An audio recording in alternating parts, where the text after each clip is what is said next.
Hola a todos, ¿cómo están? Espero que muy bien. Sean nuevamente bienvenidos a esta, su serie de historia y su canal Hablemos de Historia Venezuela. El día de hoy vamos a tratar de un acontecimiento que nos marca profundamente a los venezolanos de esta era contemporánea hasta el sol de hoy. Ocurrió exactamente hace 30 años y coincide este 30 aniversario de aquel insólito suceso, aquella nefasta madrugada del 4 de febrero en el que se intentó derrocar a un presidente democráticamente electo y romper con el hilo constitucional. Coincide este año 2022 los 30 años de ese evento con el centenario de quien fue justamente la víctima del asunto, a quien intentaron derrocar, que no es otro que el presidente Carlos Andrés Pérez, que el 27 de octubre de este año cumpliría 100 años si estuviese vivo. Para esto vamos a hablar con un gran amigo, un hombre que fue un gran amigo de mi padre y que gracias a Dios su amistad yo también la he heredado y con quien suelo compartir reflexiones, pareceres, opiniones, etcétera, análisis, y que además viene a la ocasión entrevistarlo a él, conversar con él, porque era el ministro de Relaciones Interiores en el momento en que ocurre el 4 de febrero.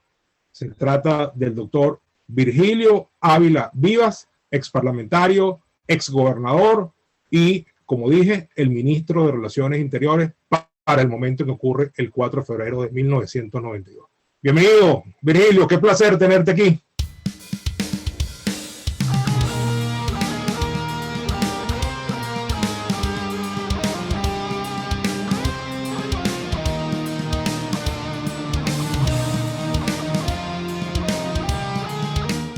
Muchas gracias, Cipriano, por esta invitación nuevamente que me haces a tu programa, que indudablemente es muy útil porque es refrescante, tiene una manera de ser muy particular, hay una participación mutua, tanto del entrevistado como el entrevistador, y esto lo hace mucho más fluido, mucho más ágil como programa eventual que sustituye pues los programas esos tradicionales que teníamos antes, y porque el motivo de la pandemia pues también ha influido mucho en la manera de manejarlos.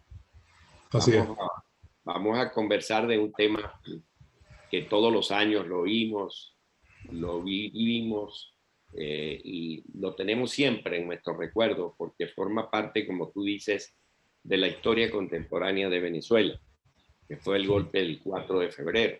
Así es. Como dije, coinciden este año los 30 años del 4 de febrero con el centenario de Carlos Andrés Pérez. Creo que la ocasión va a ser propicia para que al final reflexionemos un poco sobre lo que representa quien intentó dar ese golpe y lo que representa para la Venezuela de hoy quien fue víctima de ese golpe o a quien intentaron derrocar. Creo que la reflexión viene al caso, pero ya para el final, ¿no? Por ahorita lo que te quiero pedir es lo siguiente, Virgilio. Tú eres una persona que estuvo no solamente presente, sino que viste cosas que nadie vio. Yo de asomado también pude ver cosas que nadie vio. Yo era un muchacho de 23 años, me fui a la casa del doctor Pedro París Montesinos cuando se supo del golpe en mi casa a la medianoche. Me fui con él a la casa de Lewis Pérez. Yo apenas tenía 23 años, no me había ni siquiera graduado a la universidad, estaba en espera del acto de grado. Llegamos a la casa de Lewis Pérez y ahí muy cerca de la 1 de la mañana, un poquito antes, un poquito después, recibimos una llamada de que el presidente estaba en Venevisión. Llegamos a Venevisión y acababa de hacer su primera locución al público. Y luego recibió una llamada, me acuerdo que era un teléfono de esos gigantescos celulares que los llamaban los ladrillos, que atendió el edecán, y el edecán le dijo al presidente que lo llamaba el general Oviedo. El presidente tomó el teléfono delante de todos los que estábamos ahí en Venevisión en ese momento, Eduardo Fernández, Gustavo Tarre, el exministro Machado, Luis Emilio Rondón, Liliana Hernández, Pedro París Montesinos, Lewis Pérez, una buena cantidad de dirigentes ADECO, y agarró el teléfono y dijo, general Oviedo, lo escuchó como 15, 20 segundos, colgó y dijo, nos vamos a Miraflores, ya retomaron el palacio. se armó una caravana insólita de mayoría carros civiles, muy pocos carros militares. Obviamente iban militares con nosotros que estaban salvaguardando la estación de televisión. Tomamos la Cota 1000, de allí conectamos por la Barala hacia una de las calles laterales hasta que salimos enfrente de Prevención 1, que es la puerta principal de Miraflores.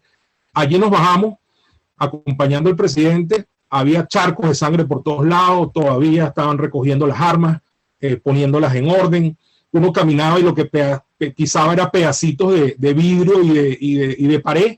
Me acuerdo perfecto que al entrar a la sala de Canes estaba el ministro Ochoa con 4 o 5 teléfonos, y me acuerdo perfecto cuando dijo que sacaran a la Guardia Nacional del destacamento número 5, creo que era la zona de Caracas, a la calle porque podía haber disturbios. Y cuando entramos al despacho, que por cierto tenía un tiro en la puerta, a quien vi allí fue a ti.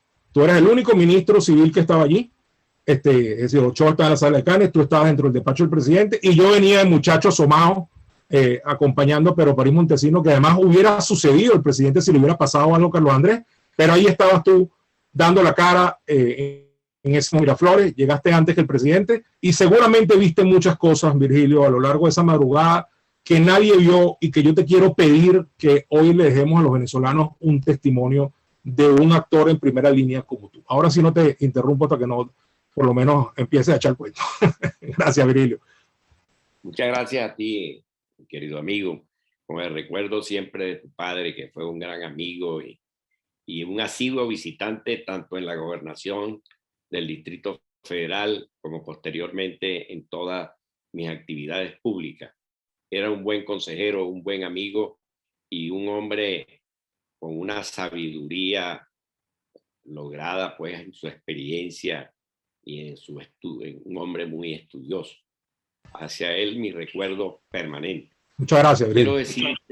Quiero decirte que el 4 de febrero es una fecha muy nombrada, históricamente muy nombrada por actores que todavía están presentes en el acontecer venezolano, y dejó un mal sabor porque fue una participación equivocada de parte de un grupo de oficiales que no respondieron a su verdadera misión, que era el respeto a la Constitución y a las leyes de la República. Ese día me correspondió a mí, estando en el Ministerio del Interior, como a las 3 de la tarde, recibir una llamada del presidente. Se estaba aterrizando en Nueva York, venía de Davos, de esa reunión anual que hay de actividades económicas en el mundo, y Carlos Andrés era un asiduo visitante de todas estas inquietudes económicas porque era un hombre conocedor e intelectualmente siempre consustanciado con lo que es la economía de Venezuela, y por eso tuvo tantos aciertos en la conducción de las finanzas en nuestro país. Ese día 4 estábamos recién nombrados los nuevos ministros, entre ellos el ministro de Relaciones Interiores, que tuve yo, por un lado, la suerte de ser escogido por el presidente Carlos Andrés Pérez, debido a la renuncia del ministro de aquel entonces, ese gran venezolano a quien no se le ha hecho todavía justicia, como es el doctor Alejandro Izaguirre. Tuve la suerte yo pues de sustituirlo en el ministerio, y habían pasado menos de un mes, mes y medio, cuando sucede el golpe del 4 de febrero. Ese día fue sin ninguna diferencia de otros días, porque no hubo ninguna situación de alarma, ninguna nada. Cuando me llama Carlos Andrés, le digo, presidente, está todo normalizado en el país. Entonces me dijo, bueno, prepárate para que nos veamos en el aeropuerto. Yo voy a estar aterrizando cerca de las 9 de la noche. Y luego de eso, en la tarde había una especie de encuentro con el Comité Ejecutivo Nacional de Acción Democrática, que le daba la bienvenida a los nuevos ministros recién designados por el presidente de la República. Eso sucedió más o menos a partir de las 7 de la noche. Estuvimos allí un buen rato y como a las 8, 8:15, me despedí de las autoridades del partido porque tenía que hacer actos de presencia en Maiquetía. Me fui hasta Maiquetía. La única situación anormal que pude observar fue llegando ya a los túneles, que había un congestionamiento inusual por la hora, y inmediatamente llamé a la casa militar, al edecán de guardia, que era el coronel Dudamel, quien ya estaba en Miraflores, y le dije, mira, aquí hay una anomalía, resulta de que hay un congestionamiento inusual en la entrada de los túneles, yo te agradezco que mandes 2 o 3 motorizados para que abran el camino y dejen pasar mi carro, porque yo iba solo, y llegar perfectamente bien a Maiquetía. Así fueron las instrucciones dadas por él. Inmediatamente me sacaron del túnel, salimos en el carro donde yo andaba y llegué a Maiquetía, a la rampa donde hacía su entrada siempre el avión presidencial. Virgilio, disculpa que te interrumpa aquí, pero te quiero hacer una pregunta, porque escuché hace poco una entrevista de Carratú, donde él afirmaba que él te mandó la moto para que tú pudieras salir de ese atasco en donde estabas metido. ¿Tú llegaste al aeropuerto en moto o llegaste al aeropuerto en el carro del ministro de Relaciones Interiores? Lo que voy a repetirlo, porque te acabo de decir que entré en el mismo que yo salí de la casa de... Y llegamos al palacio, me abrieron camino los motorizados y entraron. O sea, entonces no fue que tú te fuiste en una moto, fue que los motorizados fueron a abrir de paso, porque claro, la versión que le echa es que te mandó una moto y que llegaste en moto. Mira, es que yo creo que mi apreciado amigo, el almirante Carratú, sí da las informaciones correctas. Lo que pasa es que a lo mejor fue inversada, porque yo tengo entendido que Carratú venía en el avión con el presidente. Entonces es muy difícil que el mismo Carratú venía en el avión y además de eso llamara para que me sacaran en una moto desde la avenida o desde la autopista Caracas-La Guaira. Entonces yo creo que ahí hay una colisión de información. Entendido, Virgilio. Te mandaron la moto por propias instrucciones tuyas y fue el coronel Dudamel el que te mandó la moto y con eso lograron despejarte el camino para llegar al aeropuerto. Correcto. Adelante. Cuando yo llego al aeropuerto, ya esto lo he dicho en varias oportunidades, lo que pasa es que mi verdad es como toda verdad. Tú la repites 100 veces y es la misma. Es muy difícil equivocarse. Cuando la gente empieza a decir cosas y le va agregando o se va acordando de cosas nuevas, es más complicado porque es muy difícil siempre repetir las cosas que no aciertan sobre la verdad. Yo siempre he tenido como norte no declarar sobre el particular y lo he hecho, esta es la segunda vez que lo hago, es contigo. Nunca he querido decir más nada de lo que está en mi libro que se llama Anécdotas de una vida en democracia. En este libro está mi verdad sobre unos acontecimientos históricos y nosotros los que hemos participado en estos acontecimientos tenemos que ser cuidadosos porque eso va a quedar para las nuevas generaciones y futuras generaciones cuando tengan que estudiar este caso. Y yo siempre me ciño a mi verdad, que es la verdad absoluta que viví en esos momentos. Luego de allí fui y me encuentro con que uno de los muchachos de la escolta civil del presidente me dice, mire, ministro, ¿y que no van a dejar aterrizar el avión presidencial? Yo le digo, ¿y eso? Bueno, eso es lo que están diciendo. Y en eso yo veo que está aterrizando el avión presidencial. Y digo, bueno, aquí hay una contradicción en lo que se está diciendo. Y en eso veo como a 100 metros en su carro el ministro de la Defensa, que estaba a mitad del cuerpo afuera y mitad adentro del carro hablando por teléfono. Yo me acerco a donde se va a parar el avión presidencial y en eso veo que Ochoa, el ministro Ochoa, el general Ochoa, se acerca a donde yo estoy y me dice, bueno, ministro, ¿qué le parece lo que está ocurriendo? Y le digo, bueno, muy grave. Y me dice, ¿usted cree que yo debo comentarle esto al presidente? Digo, mire, por supuesto que usted está obligado. Si no lo hace usted, tendré que hacerlo yo. Pero yo creo que usted debe ser el que le debe dar esta novedad. Total, que llegó. Virgilio, una pregunta. Y obviamente Ochoa no tenía por qué estar allí, salvo justamente porque había una situación anormal, ¿correcto? Claro, pero Ochoa se me acerca y me dice lo que te acabo ya de repetir. Y seguimos hasta la escalerilla del avión, que ya el avión acababa de aterrizar. Y el presidente baja, me saluda, y entonces él ve al ministro de la Defensa y le dice, ¿y usted, ministro, qué hace aquí? Entonces él le responde y le dice, presidente, vengo de Maracaibo, de unas jornadas de vacunación, y como llegué un poco tarde aquí en Maiquetía, dije, bueno, yo voy a irme a esperar al presidente Pérez. Bueno, y ahí bajamos, el presidente se mete en el carro, yo me meto con él, y me dice, vamos a traernos a Ochoa. Entonces yo le digo al edecán, le digo, mire, llame al ministro Ochoa, que el presidente quiere que nos acompañe. Bueno, total, es que entra Ochoa, yo le abrimos la puerta y él queda en el medio.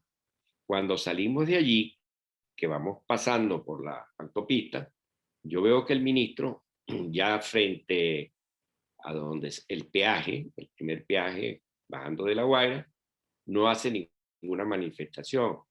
Yo le digo, ministro, lo toco con el codo y le digo, por favor, dígale, bueno, presidente, usted sabe que han estado los mismos comentarios de siempre, que un golpe, que esto, que lo otro. Entonces, bueno, el presidente se ofuscó un poco y dijo, bueno, mire, ministro, vamos a acabar con esta situación de una vez por todas. Mañana a las 6:30 de la mañana nos vamos a reunir en la casona. Ahí vamos a tener una reunión para hacer un análisis de esta situación, porque esto no puede repetirse. Bueno, Virgilio, llegamos a la Virgilio, puerta. disculpa la pregunta, pero me parece fundamental. O sea, has narrado un episodio que muy poca gente sabe, que venían los tres en el carro y tú prácticamente tuviste que darle un pequeño codazo al general Ochoa para que dijera lo que tenía que decir, que ya lo habían hablado ustedes previamente antes que el presidente Pérez los viera a ambos. Tu percepción, Virgilio, yo sé que hacer este tipo de cosas a veces es delicado, pero con el respeto que te caracteriza, la caballerosidad, la gallardía de la que eres portador y la manifiestas, tu percepción es que Ochoa no quiso hablar hasta que tú le diste el codazo. ¿Por qué?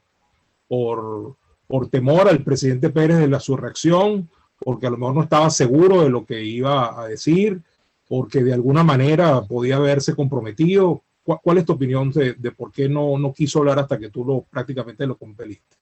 Bueno, esa es una pregunta interesante para el mismo general Ochoa. Yo no pudiera hablar por el general Ochoa. Por eso te pregunté tu percepción, ojo, por eso te pregunté cuál era tu percepción. Pero bueno, mi profesión es la misma que tú tienes. Yo soy abogado también, no, pero no, perfecto, percepción. ya, te entendí. Disculpa. Claro. No te preocupes. Pero bueno, esos son hechos muy concretos. Llegamos a la casona, se baja el presidente, nos bajamos todos. El presidente se despide de Ochoa y le dice, bueno, general, recuerde que mañana tenemos la reunión a las 6.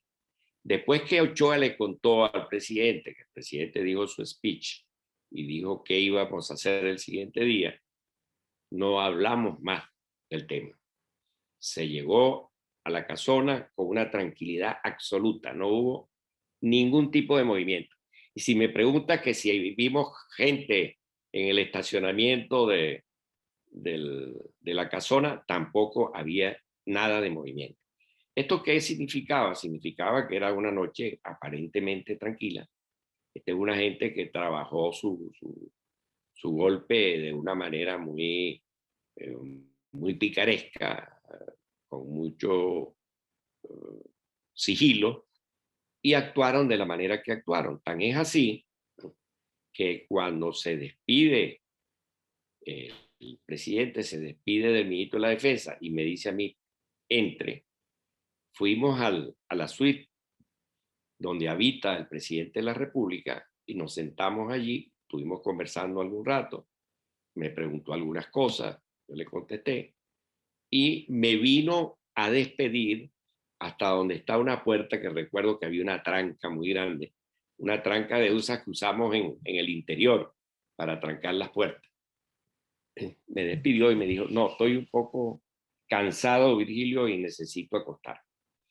Bueno, le dije, bueno, presidente, entonces mañana, si Dios quiere, nos vemos acá. Me decía, a las 6:30 vamos a tener la reunión. Bueno, yo me fui, pasé por la parte de la casa militar, donde estaba el edecán de guardia nuevamente, que era el coronel Dudamel. Le dije, coronel, cualquier novedad, usted por favor me llama inmediatamente. Fuimos a... Yo me fui y le dije, bueno, llámeme al almirante Carratú, que esté aquí mañana a las 6:30, que va a haber esta reunión y que es bueno que él esté cerca por si acaso el presidente quiere conversar con él. Y así fue. Yo me fui a mi casa, cené y me acosté, me puse a ver un poco de televisión y en eso entra una llamada del edecán y me dice, ministro, el presidente de la República acaba de salir de la casona vía Palacio de Miraflores en virtud de ciertos acontecimientos que se están viendo. Bueno, cuando yo oí aquello, yo dije, bueno, la cosa no está muy clara. Agarré la primera patrulla que había que pasaba por allí y le pedí que por favor me llevara al palacio. Nos fuimos al palacio, me bajé en el palacio y veo como 7 o 8 tanquetas que están rodeando el palacio. Y pienso, yo dije, bueno, ¿será que se tomaron algunas decisiones de parte del Ministerio de la Defensa para tener resguardado el palacio? Y resulta que cuando entro, te digo, bueno, presidente, me encuentro con el presidente acompañado de Luis Alfaro Ucero. Y me dice, bueno, ¿y cómo te trasladaste tan rápido? Y le digo, bueno, aquí, presidente, conseguí una patrulla y me vine. Y ahora me encuentro que hay estamos rodeados de Miraflores por unas tanquetas. Y me dice, sí, esas son las tanquetas de los insubordinados. Bueno, total, es que empiezan a hacer llamadas y entre ellos recibo una llamada del presidente Caldera, que siempre llamaba por mi teléfono. Lo atendí y me dijo, mira, Virgilio, por favor, páseme al presidente Pérez, que quiero manifestarle mi solidaridad ante esta situación que está viviendo el país. Le digo, ¿cómo no, presidente Caldera? Con mucho gusto. Que tiene una llamada en este momento de Felipe González. Como a los 2 o 3 minutos se la pasé al presidente Pérez. Y el presidente Pérez, pues, lo atendió como siempre lo atendía, con mucho respeto y mucho afecto. Hubo una solidaridad total y absoluta de parte de Caldera en esa noche. Ahora, especulando un poco sobre el tema, porque a veces hay especulaciones que hacer, yo creo que el doctor Caldera esa noche no le gustó la participación de Eduardo Fernández en Venevisión cuando habló el presidente de la República, Carlos Andrés Pérez, y luego lo siguió Eduardo Fernández. Yo creo que eso le incomodó mucho al presidente Caldera, que vio como si Eduardo Fernández estaba ganando terreno en ese sentido.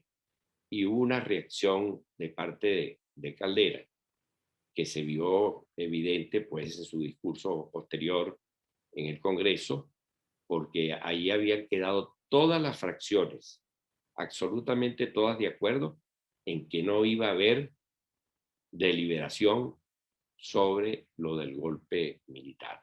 Eso se quebrantó con el discurso del presidente Caldera, que fue quien utilizó su discurso de esa tarde y le abrió el camino para volver a Miraflores.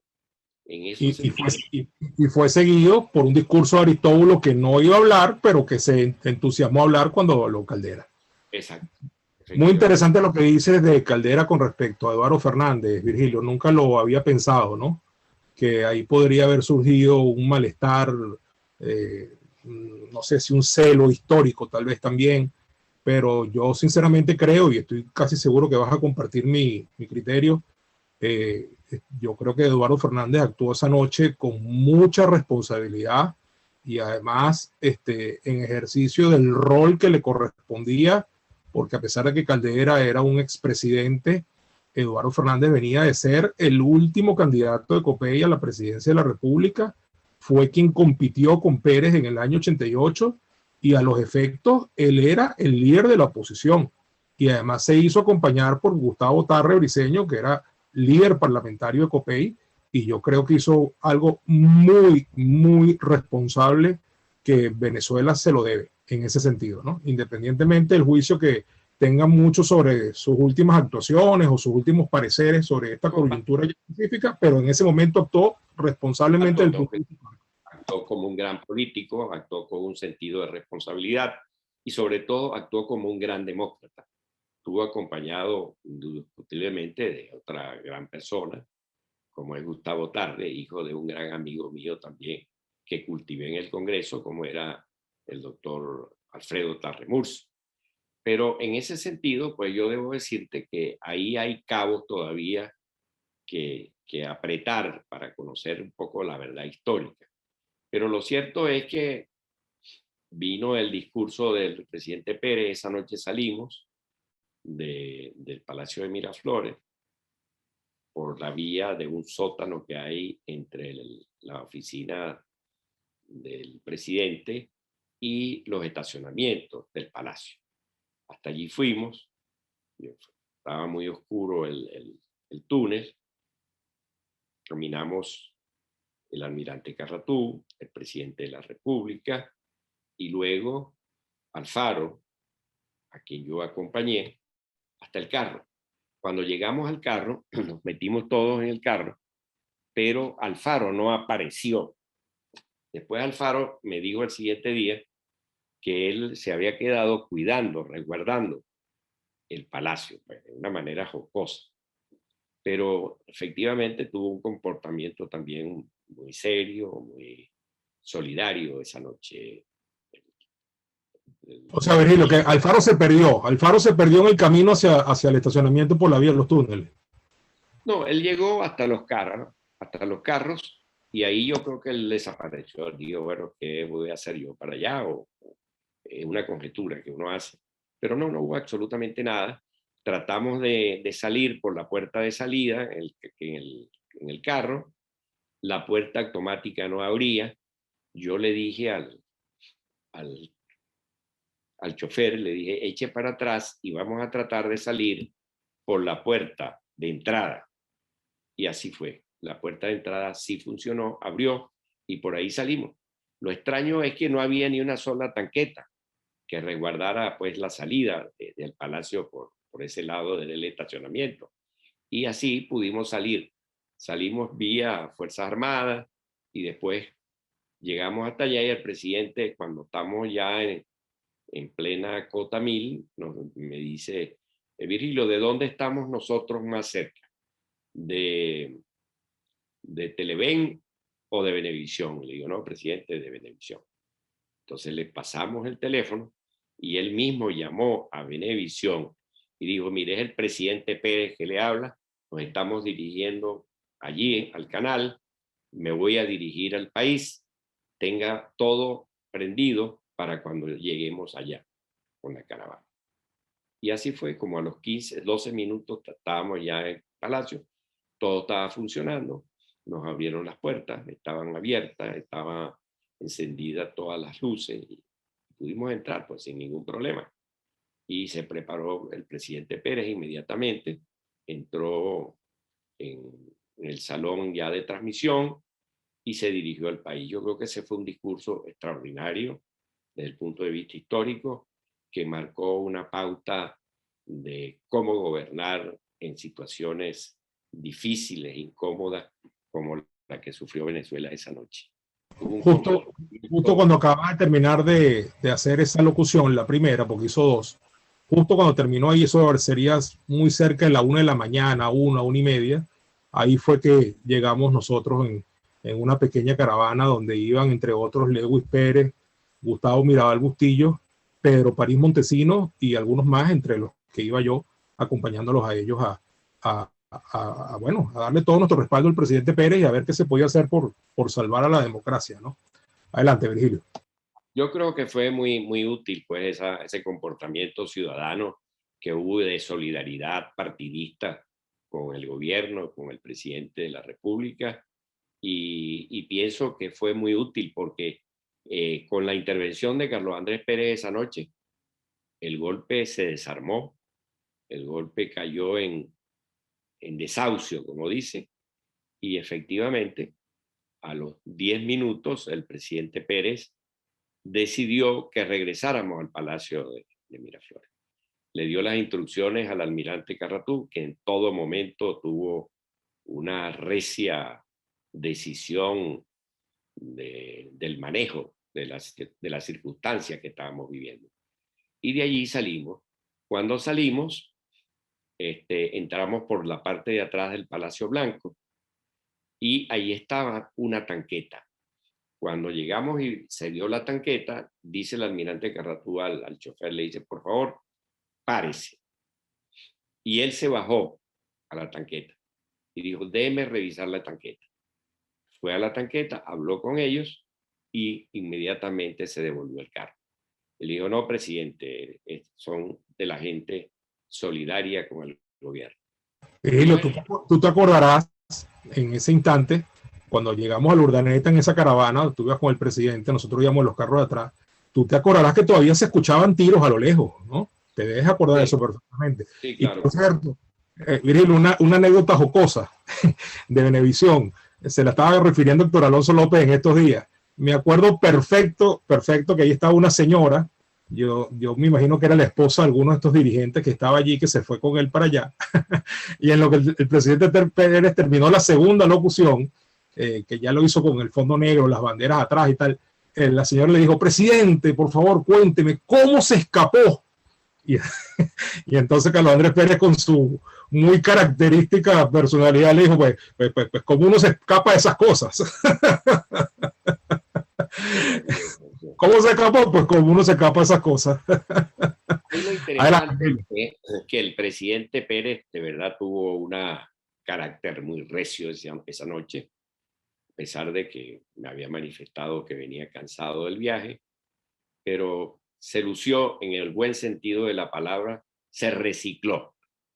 Carlos Andrés esa noche era un hombre triunfador, era un hombre que llegó al palacio nuevamente triunfante, bajo los aplausos del grupo de personas que estaban allí, y conversamos. Un aplomo increíble, y las dos intervenciones frente a la... hablando tremendo. Largamente en el carro desde que veníamos de Venevisión, y me dijo, Virgilio, localízame al general Rangel, que es la persona que yo voy a solicitarle que vaya hasta el Museo Histórico a pedirle su entrega al gobierno, que fue el general Rangel, que era el jefe de Seconacede, quien se hizo responsable un día cuando las incomodidades de la conducta manejada por el presidente Chávez había incomodado a muchas aristas de las Fuerzas Armadas. Y se tomó la decisión del presidente de llamar al comandante Chávez, y ahí le salieron unos padrinazgos, entre ellos lo del general Rangel, que le dijo al presidente que le entregara a él para que Chávez trabajara con él en el Palacio Blanco y que él se hacía responsable de la conducta de Chávez. El presidente accedió porque Carlos Andrés en eso era un hombre muy generoso. Y así se hizo. Y por eso es que él insistía esa noche en que Rangel apareciera para mandarlo a solicitarle al comandante Chávez su entrega esa noche. Interesante, muy interesante ese detalle. Fíjate qué interesante ese detalle, porque es un detalle poco conocido, Virgilio. Poco conocido. Bueno, estuvimos llamando a Rangel varias veces y no apareció. El general Rangel era un hombre muy respetado. Era hermano del primer ministro que hubo de la salud del gabinete de Chávez, que después tuvo un accidente en la autopista de Valencia y lastimosamente pues falleció. Y el general Rangel posteriormente después fue designado director externo de PDVSA, de la petrolera venezolana. Veníamos en el carro llegando a Miraflores y el presidente conversa conmigo. Le digo, presidente, yo creo que lo más cómodo para usted y para la operatividad que va a tener es que el alto mando militar, usted lo convoque de inmediato a hacer acto de presencia aquí en Miraflores. Él le dio las instrucciones al ministro de la Defensa para que solicitara la entrega del comandante Chávez y que todo se hiciera grabado. Fueron las instrucciones dadas por el presidente de la República.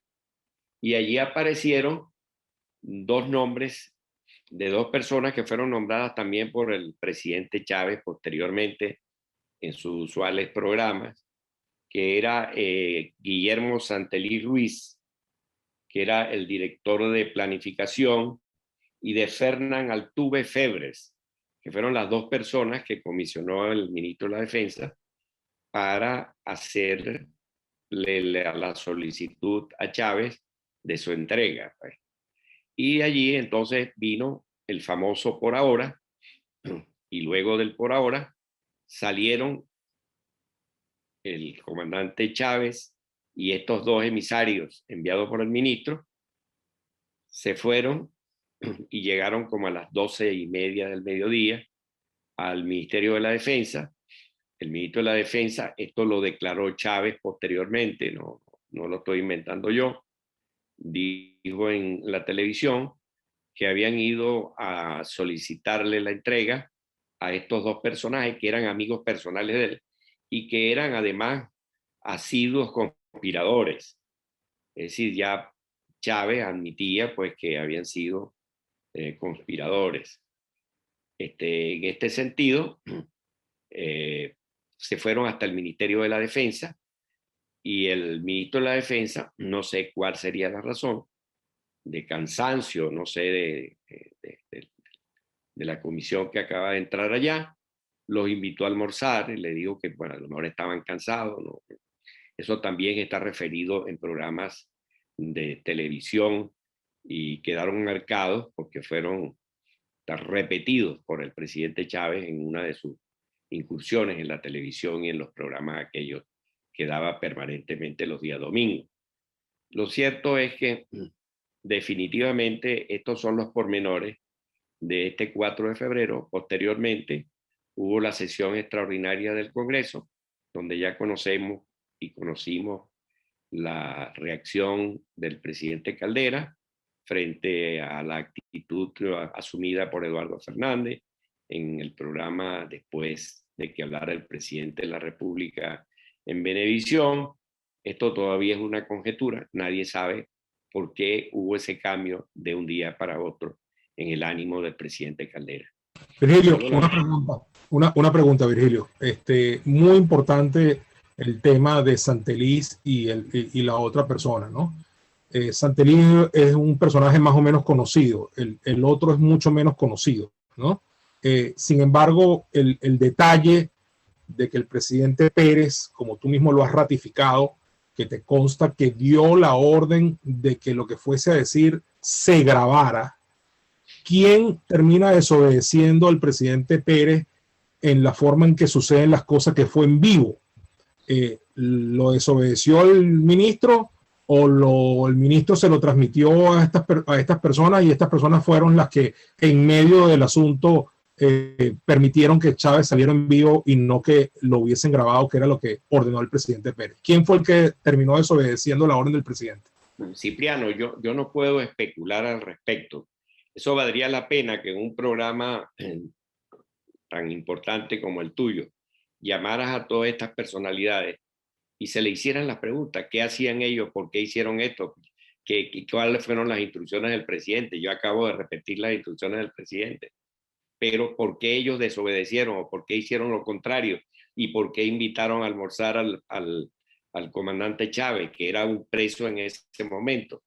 Todas estas especulaciones valdría la pena que se conocieran de los mismos personajes y de las actuaciones de cada uno de ellos. Bueno, esto no lo estás diciendo tú, lo que voy a repetir es lo que dice Carratú permanentemente. Yo entiendo que ya hay un tema, una fricción personal, donde tal vez se están llevando a la opinión pública asuntos que son ya de cuestiones personales, ¿no? Pero Carratú permanentemente no solamente es que arroja dudas sobre el general Ochoa, sino que lo acusa explícitamente de que él considera que efectivamente de alguna manera tuvo que ver con los hechos que ocurrieron esa madrugada y que además tuvo mucha mano suave con respecto a los insurrectos. No, no te estoy metiendo a ti en ninguna especulación y entiendo tu posición de que las preguntas hay que hacérselas a los actores directamente y no a un tercero, pero bueno, en dado caso yo estoy ahorita hablando contigo y como tú fuiste protagonista fundamental también de esos eventos, pues pensé que a lo mejor podías tener claro quién es el que terminó desacatando la orden de Pérez, que hizo una enorme diferencia, porque no hubiera sido lo mismo Chávez grabado, editado y saliendo lo que tenía que salir, que era pidiéndole a sus compañeros de armas que las depusieran porque no se habían logrado los objetivos, que Chávez diciendo el por ahora que fue el que lo catapultó digamos, frente a la opinión pública. Eso, o sea, era para poner las cosas en ese sitio. Y Virgilio, te quiero hacer una pregunta. Tú fuiste su ministro, yo fui el último subsecretario del Consejo de Ministros del presidente Pérez, quien al año siguiente de estos eventos tuvo a bien designarme días antes de que saliera la sentencia del 20 de mayo de 1993 como subsecretario del Consejo de Ministros. Y obviamente ambos tenemos una especial admiración por quien fue realmente un gran presidente, un gran demócrata y un hombre que en momentos como ese, como tú muy bien lo escribiste, tuvo un aplomo y un manejo increíble de una situación compleja que probablemente otro no hubiera podido manejar igual. Ahora, Virgilio, hubo algo, y lo podemos decir sin tratar de identificar a nadie, o sea, todos los líderes tienen virtudes, tienen defectos, tienen debilidades, etc. Carlos Andrés Pérez se sobreestimó a sí mismo o subestimó a los golpistas, porque lo que uno sabe es que el general Peñalosa le llevaba de manera frecuente informes de inteligencia donde, a pesar de que tú afirmas que esta gente actuó con mucho sigilo, claro, esa madrugada actuaron con mucho sigilo, pero era conocido que estaban fraguando algo desde mucho tiempo atrás.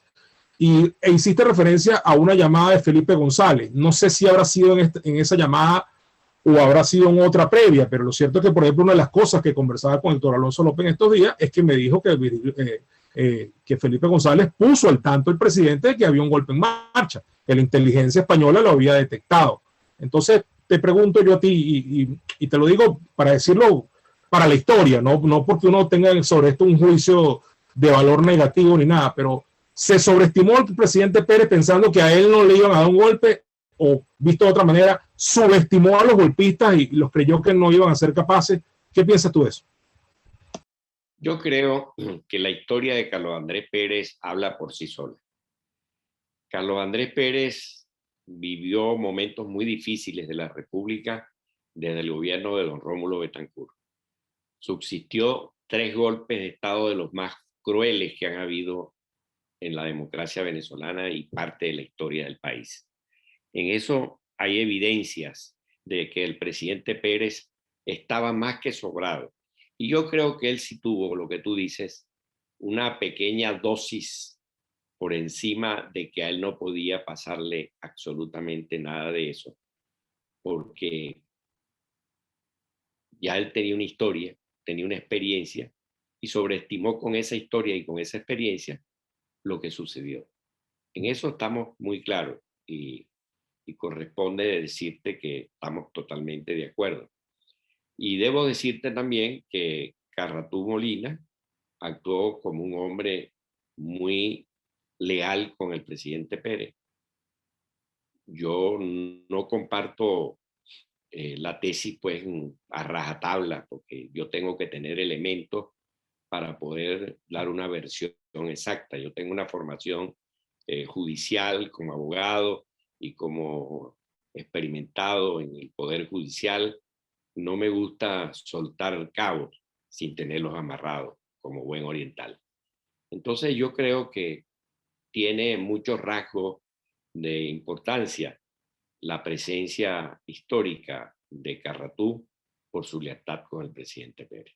De eso Sin no. duda alguna, a Carratú hay que reconocerle eso, pero sin duda alguna. Él estuvo ahí todo el tiempo al pie del cañón y además hizo lo que tenía que hacer un jefe de la casa militar en una situación como esa.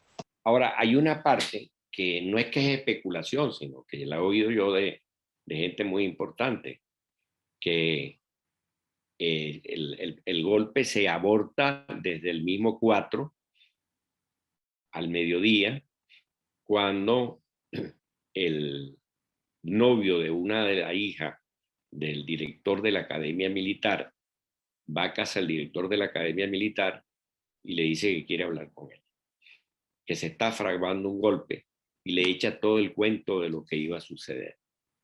Este hombre no le dio la importancia debida, por supuesto, al director de la Academia Militar, un hombre muy serio, y fue a hablar con el general Rangel, que era el comandante general del ejército. Y dicen que lo tuvo esperando más de 2 horas. Cuando le llegó la información, bueno, la información se enfrió. Lo único que hicieron fue sacarle a muchos de esos tanques las baterías para que tuvieran inoperativos. Esas son especulaciones posteriores que hubieron. ¿Quién era ese general director de la academia, Virgilio? ¿Te acuerdas el nombre? Mira, no me acuerdo ahora, pero es una persona muy importante, muy seria y sobre todo de gran estima para el presidente de la República de aquel entonces. Entonces, yo sí creo que hay materias todavía donde se puede perfectamente afinar para llegar a conclusiones mucho más profundas de hasta dónde era la maldad que existía en aquel momento. Así es, así es. Bueno, Virgilio, habiendo repasado estos hechos, que me parece importantísimo todo el relato, escucharte a ti, que estuviste allí en primera fila, al lado del presidente todo el tiempo. Te confieso que yo pensaba que tú habías llegado a Miraflores primero que nosotros, porque como insisto, cuando entramos al despacho, tú estabas dentro del despacho. Ahora entiendo que tú venías en la misma caravana donde veníamos nosotros, pero simplemente tú ibas adelante y entraste primero al despacho que el presidente. Recordarás, igual que lo recuerdo yo, que había un enorme hueco en la entrada del despacho por el lado de la sala de los decanes. Ahí habían dado un tiro. Recordarás, igual que yo, que uno pisaba y lo que pisaba era pedacitos de vidrio y de pared y de columna, y que había enormes charcos de sangre por todos lados y estaban recogiendo las armas y todavía se oían tiros a lo lejos, ¿no? Eso va a ser sin duda alguna un recuerdo inolvidable para cualquiera que haya podido estar allí. Ya con la luz del día empezó a llegar masivamente la dirigencia política, los periodistas, etcétera, ¿no? Virgilio, a mí me parece... Ahí hay una anécdota muy, muy interesante como para el cierre. Adelante. Que es muy simple. Cuando veníamos en el carro, me dice Carlos Andrés, me dice, Virgilio, ¿quiénes crees tú que están metidos en este golpe?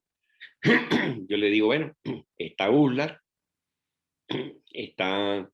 le nombro 3 o 4 más y le nombro Burel y Rivas.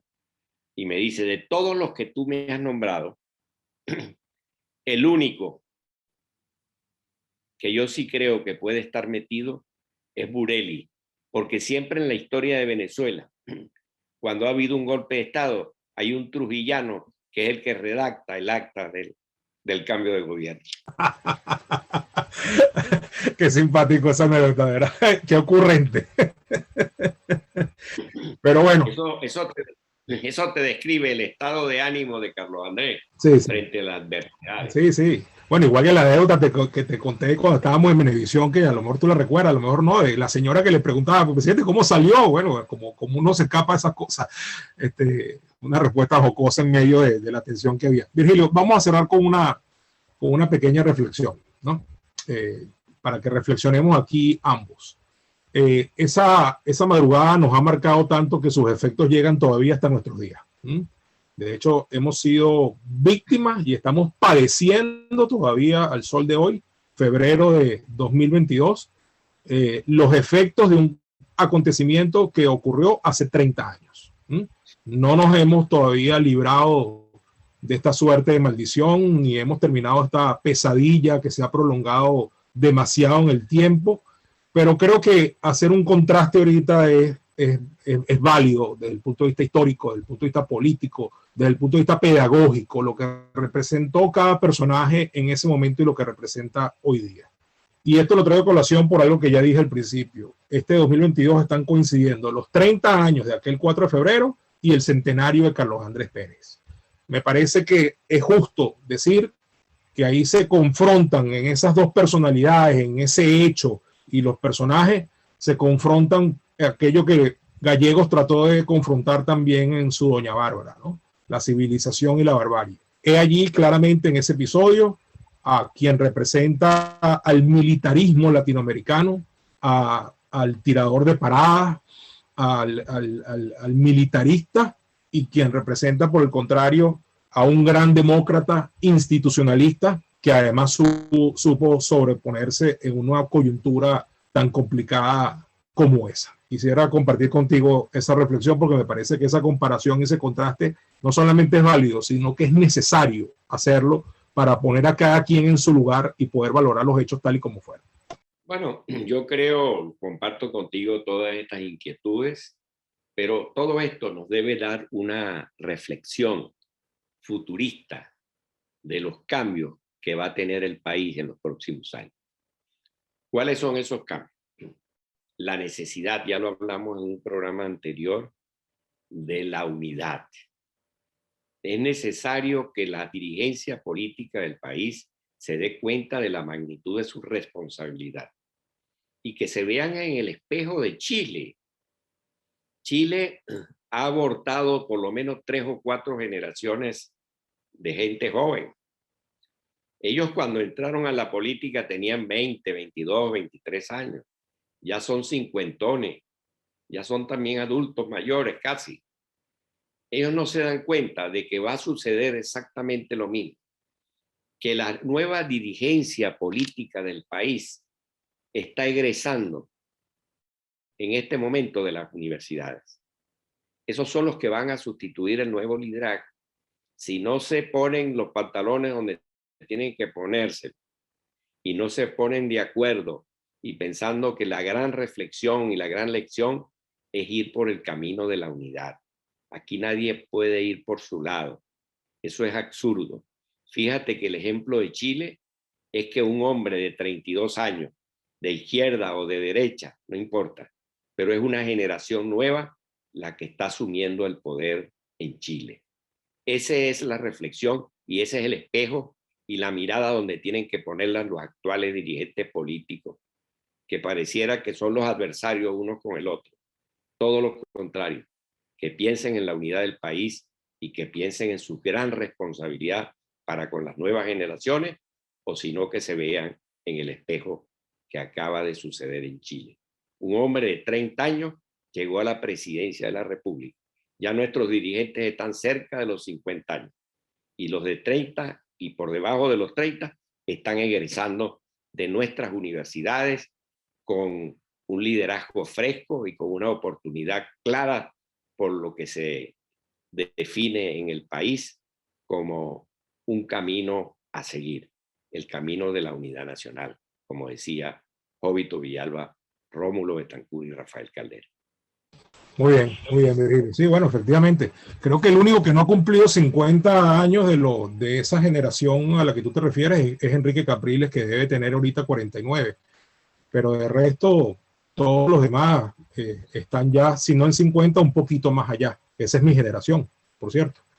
La misma generación de Leopoldo López, de Julio Borges, de María Corina Machado, etcétera. Yo creo, Virgilio, que a pesar de que es válido tener ideas distintas, y aquí tenemos que propiciar la unidad en la diversidad, yo creo que el ejemplo de lo que pasó en Barinas el 9 de enero es tremendamente aleccionador, ¿no?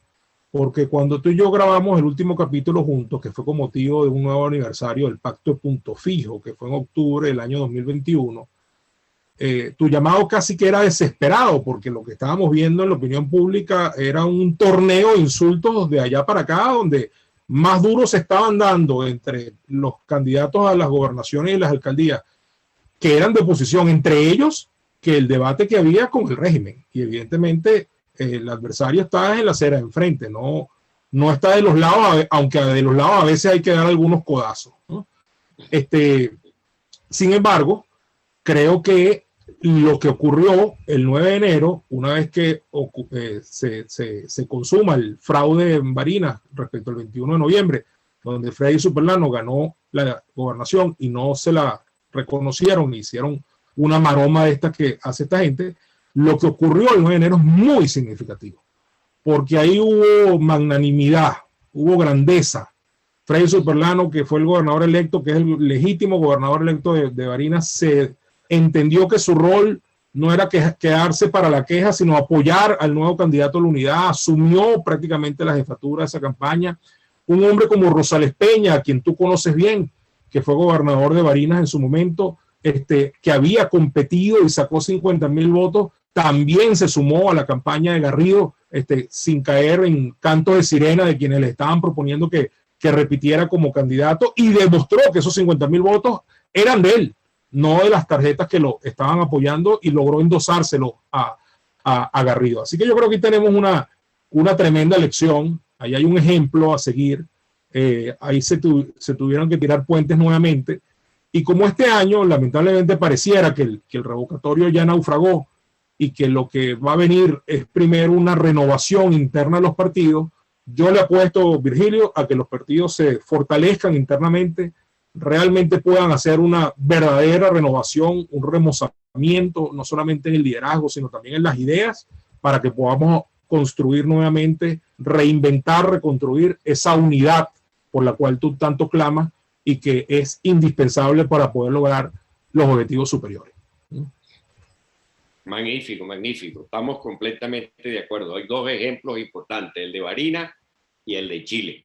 Si no hay unidad, si no entienden que la unidad es fundamental, va a corregirse la situación con una nueva generación o dos nuevas generaciones que van a asumir la responsabilidad del liderazgo de Venezuela.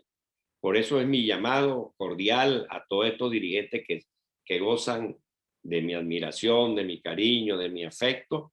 Es solamente un llamado a asumir el rol que tienen que asumir. Que primero que cada uno de ellos está la unidad. Y en la unidad está la fuerza. Y en la fuerza está la fortaleza de las banderas que tenemos que asumir todos los venezolanos. Muy bien, Virgilio, muy bien, muchas gracias. De verdad te agradezco mucho, no solamente tu tiempo, sino además que dijiste claramente al principio que tú solamente habías hablado abiertamente de este tema 2 veces en tu vida, a pesar de que fuiste un actor principalísimo, un protagonista fundamental en primera fila, un actor más que testigo, fuiste un actor, y te agradezco de verdad que esa segunda oportunidad nos las hayas dado a este canal, a este programa, porque realmente nos sentimos honrados de haberte tenido y nos sentimos privilegiados de haber podido obtener de ti tan importante testimonio. Así que bueno, dándote las gracias. Te lo agradezco y te lo felicito, y además a esos compañeros que tú tienes allí, que lo hacen con tanta vocación de servicio, de ayudar al país, y el rezo pues encarecidamente porque los dolores que aquejan a nuestro amigo hayan quedado muy lejos. Así es. De arrebatárnoslos, y que sigan estos programas que son didácticos, que son históricos, y yo creo que tú debes tener ya un archivo de cosas interesantes que no debes perderla en ningún momento. Sí. Creo que ese es lo basamento de tu gran pase por la historia y tu gran pase por estos programas que son tan didácticos y que ayudan a las nuevas generaciones de las cuales estamos hablando. Sí, muchas gracias, Virgilio, por tus palabras de esta tribuna. También hacemos votos por la pronta recuperación absoluta de nuestro amigo Luis Alfredo Melior, que es el director técnico del canal y que es quien hace la postproducción de estos capítulos, que efectivamente tuvo un quebranto de salud importante hace unos días, pero ya está en franca recuperación. Y bueno, quiero decirte que estamos llegando ya a los 60 capítulos formales, fuera de otros productos que tiene el canal, como las efemérides, los shorts, capítulos especiales. Y bueno, nosotros no tenemos límite. Esto seguirá en la medida que haya oportunidad de seguirlo haciendo. Y todo está colgado en YouTube. Por lo tanto, eso ya forma parte del patrimonio de la gente que quiera saber algo más de historia de Venezuela. Virgilio, agradecido. Siempre pendiente.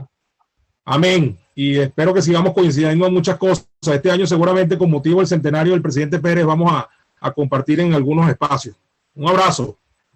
Muchas gracias y mucha salud y sobre todo que sigas con ese gran empuje y con ese gran talento que exhibes. Muchas gracias, Virgilio. Muchas gracias. Bueno, amigos, esto ha sido todo por hoy y como siempre decimos, ahí les dejo eso. Gracias. Hasta la próxima. Chao, Virgilio. Gracias. Chao a ti.